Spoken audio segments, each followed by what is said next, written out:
Bonjour, bienvenue dans la série sur la physique des particules.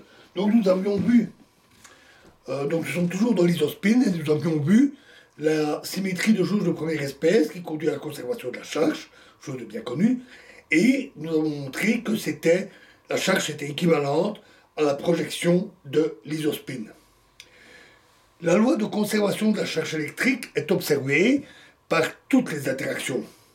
Ainsi, la variance par transformation de jauge et par suite par rotation autour du troisième axe de l'isoespace existe toujours. Pourtant, comme le montre l'expérience, les hadrons sont caractérisés, en plus de la charge électrique, par deux nombres quantiques conservatifs. En plus, la charge baryonique B et l'étrangeté S.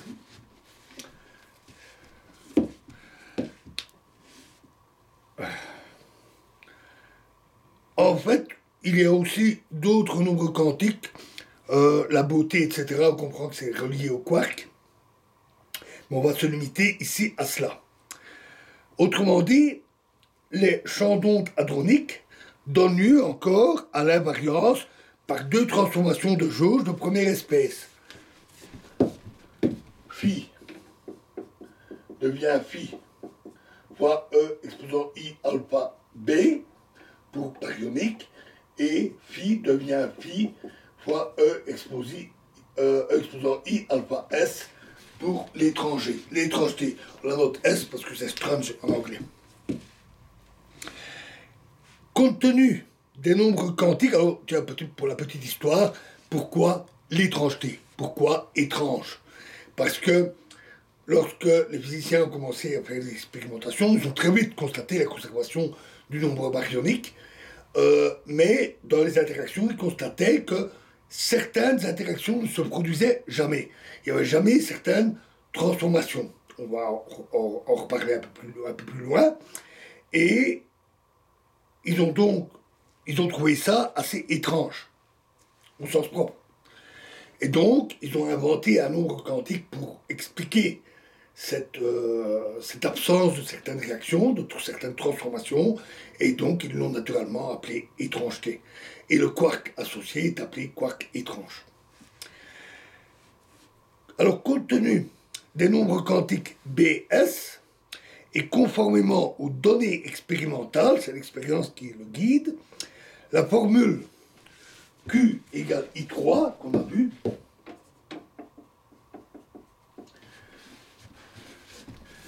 doit être généralisée de la façon suivante. Q est égal à I3 plus B plus S demi. Ou encore I3 plus Y demi. Y égale B plus S, bien entendu. Et Y s'appelle l'hypercharge.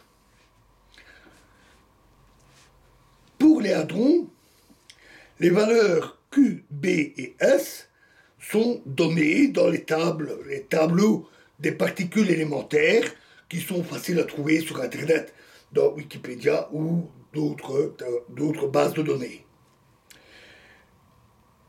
Dans le cas des antihadrons, les valeurs correspondantes de Q, B, S et Y ont juste des signes opposés. La charge électrique, baryonique et l'étrangeté d'un système composé de plusieurs particules sont égales à la somme algébrique des quantités correspondantes. Autrement dit, Q, B, S et Y sont des nombres quantiques additifs.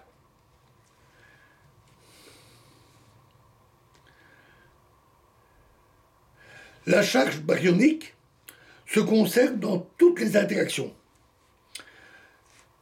La charge baryonique des mésons et des leptons étant nulle, les baryons ne peuvent pas se transformer en mésons et leptons seuls, ou même avec des photons. Cette transition est cependant permise à un système composé d'un baryon et d'un antibaryon, parce qu'alors son nombre baryonique total est égal à 0. Comme le montre l'expérience, l'étrangeté est conservée par les interactions fortes et EM. Ici, on précise ces deux interactions parce qu'on verra que ce n'est pas le cas pour l'interaction dite faible. Il s'ensuit que pour les interactions de cette sorte, premièrement, une particule étrange ne peut pas se désintégrer en une particule d'étrangeté nulle selon ces processus, ces types d'interactions. Par exemple, les désintégrations qui sont conditionnées par les interactions fortes, lambda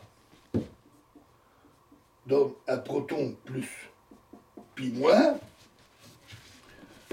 ou un sigma plus qui donne un proton plus pi 0, le lambda et le sigma ayant une charge d'étrangeté, ainsi que les désintégrations qui sont définies par l'interaction électromagnétique K+,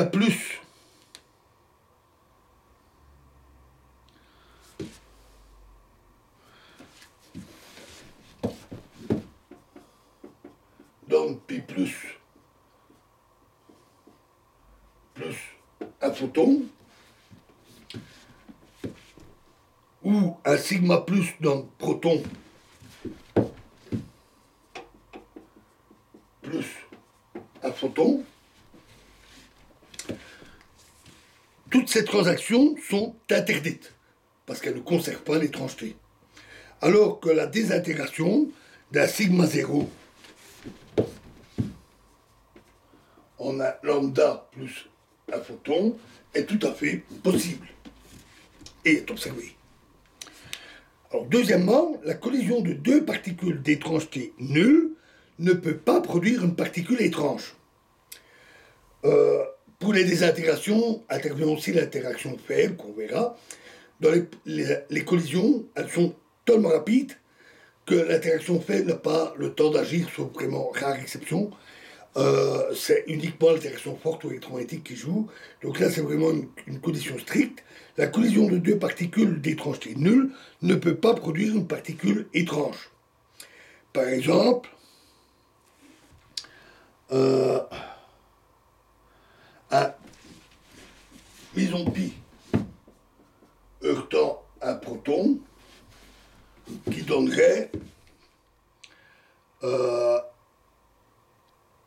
un proton plus un meson K, par exemple. Ça, ce n'est pas possible.